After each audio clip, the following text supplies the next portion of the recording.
Hey there YouTube, I am Andrew and this is my channel Dielectric Domain. I am just starting this little garage tinkering enterprise where I build cool stuff like this thing right here.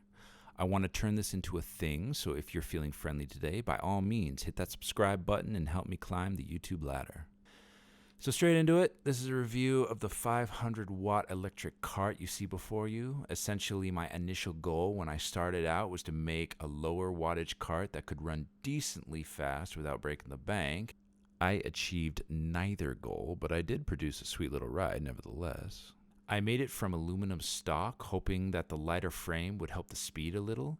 It probably does, but it also meant the metal cost 3 times more than it would have if I'd used steel. I don't regret it, but I probably wouldn't do it again, to be honest. The wheels are these 20-inch wheelbarrow wheels I bought from northerntool.com for about $25 a piece, and they've been fantastic so far. I wanted a thinner tire so as to maximize the wheel's efficiency. Thinner tires drag less, which is why racing bikes use them. Since I was dealing with a lower power electric motor, I figured it would improve my top speed if I used these, and I believe I was right. I worried at first the tread wouldn't last since these are not really designed for torque, but I've been driving this thing on concrete for about a month now and the wheels are showing no signs of wear. I had to build custom hubs for the rear tires since they didn't come ready for a keyway. I don't show these being made in my project video, but essentially all they are is a piece of half-inch aluminum plate routed to fit inside the wheel's plastic center. I've had no problems with these at all. They've been pretty great. You'll remember from last week's video that I built a differential into the cart's rear sprocket. For those who don't know what a differential is or why you'd want one in a go-kart, it's the mechanism that allows your 2 back tires to rotate at different speeds while turning. In a turn, the outer wheels want to rotate faster than the inside wheels.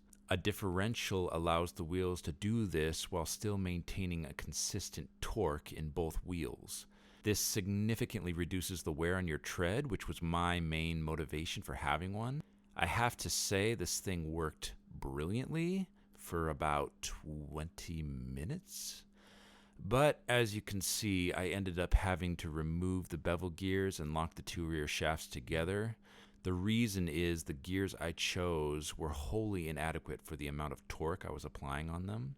I did notice they were starting to wear after my first ride. It wasn't long before one of the teeth broke off completely and the whole drive system stopped working. It turns out that gears have lower tolerances for torque at lower speeds. I did some research into what kind of gears I would need for this application, and the cost was way higher than I was willing to pay, so for now, I just have to settle for a locked rear axle. It's a shame because I love this differential. It's completely custom made, as you saw. It's so cool looking, and it would be a shame if I had to stop using it entirely, but we'll see.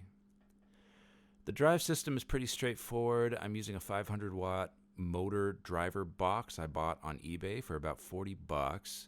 The batteries are 2 12 volt 8 amp hour lead acid batteries.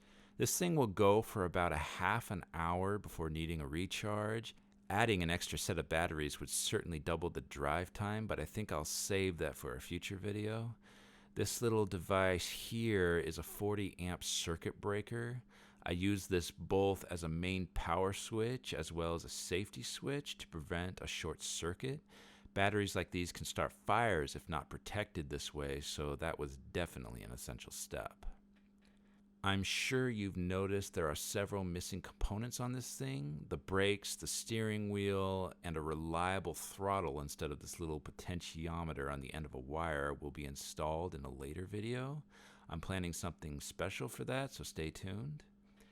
If you're interested in designs for the parts I made or want to see the CAD drawing of the entire cart, I'm setting up a GitHub account under the name Dielectric Domain, so feel free to check that out when it's available.